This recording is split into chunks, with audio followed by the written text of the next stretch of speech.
এটা কি তোর বাপের এলাকা? এই এলাকায় কি তোর বাপের নাম লেখা আছে?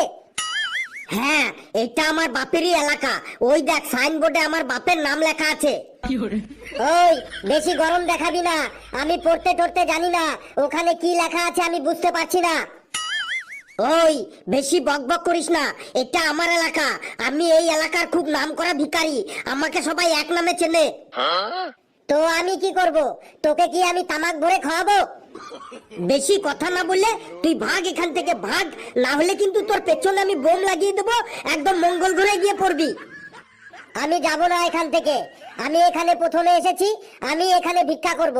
তোর যা করার তুই করে নিস। আরে তুই তো এখানে এইমাত্র এলি, আর আমি এখানে গত 300 বছর ধরে ভিক্ষা করছি। কি বললি? কি বললি তুই? আরেকবার বল। তুই এখানে 300 বছর ধরে ভিক্ষা করছিস?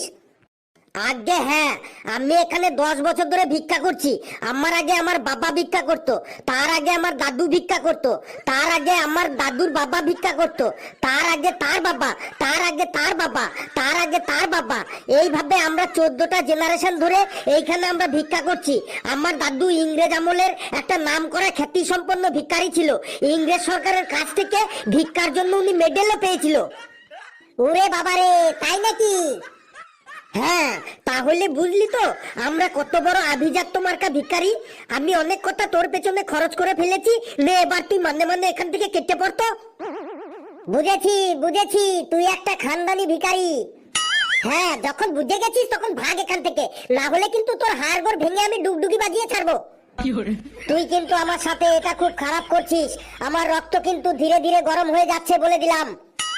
আরে তোর রক্ত যাই হোক, গরম হোক আর ঠান্ডা হোক, তুই এখান থেকে ভাগ তো। আরে আমি কিন্তু ভিখারি ইউনিয়নের মেম্বার।